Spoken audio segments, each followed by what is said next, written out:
హైదరాబాద్ నగరంలో ఒక విషాద ఘటన చోటు చేసుకుంది. కుకట్పల్లిలోని సంగీత్ నగర్లో 10 ఏళ్ల బాలిక దారుణ హత్యకు గురైంది. ఈ ఘటనకు సంబంధించిన వివరాలను పోలీసులు వెల్లడించారు. సంగీత్ నగర్లో నివసిస్తున్న దంపతులకు ఒక కుమారుడు, ఒక కుమార్తె ఉన్నారు. భర్త బైక్ మెకానిక్ గా, భార్య ల్యాబ్ టెక్నీషియన్ గా పనిచేస్తున్నారు. కుమార్తె కేంద్రీయ విద్యాలయంలో 6వ తరగతి చదువుతోంది. సోమవారం ఉదయం తల్లిదండ్రులు కుమారుడిని పాఠశాలకు పంపించి అనంతరం వారి విధులకు హాజరయ్యారు. కుమార్తెకు పాఠశాల సెలవు కావడంతో ఇంట్లోనే ఉంది. మధ్యాహ్నం 12:30 సమయంలో కుమారుడికి భోజనం తీసుకుని వెళ్లడానికి తండ్రి ఇంటికి వచ్చాడు. ఇంటికి రాగానే బెడ్రూమ్లో బాలిక కత్తిపోట్లతో విగతజీవిగా పడి ఉండటాన్ని చూసి ఆయన దిగ్భ్రాంతికి గురయ్యాడు. వెంటనే ఆయన కూకట్పల్లి పోలీసులకు సమాచారం అందించాడు. గుర్తు తెలియని దుండగులు బాలికను హతమార్చినట్లు పోలీసులు భావిస్తున్నారు.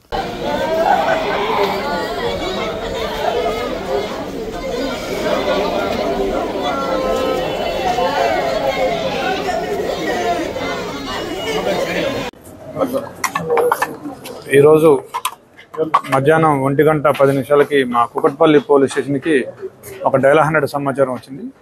దాని ప్రకారం ఒక 10 సంవత్సరాల పాప ఇంట్లో చనిపోయి కనిపించిందని ఆ సమాచారం యొక్క సారాంశం. వచ్చి చూడగా ఆ పాప 10 years age and 6th class చదువుతూ ఉంది.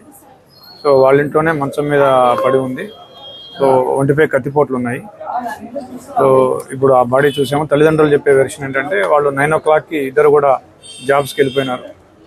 వాళ్ళు మళ్ళీ తండ్రి 12:30కి అట్లా బాబుకి బాక్స్ పంపాలని వచ్చి చూడగా పాప శవం బెడ్ మీద కనిపించిందని చెప్తా ఉన్నాడు. సో బాడీని ఇప్పుడు పిఎంఈకి పంపిస్తూ ఉన్నాము. క్రూజ్ టీమ్ అండ్ మిగతా వాళ్ళు కూడా వాళ్ళ పని వాళ్ళు చేస్తున్నారు.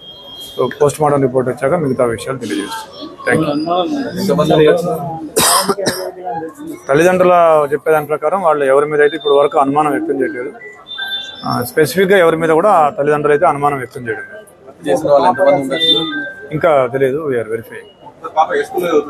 పాప కేంద్రీయ విద్యాలయం చెప్పి 6th క్లాస్ హాలిడేస్ ఇచ్చారని చెప్పినారు. వాళ్ళు వచ్చి ఇక్కడికి 2 years అయిందని చెప్తున్నారు. Thank you.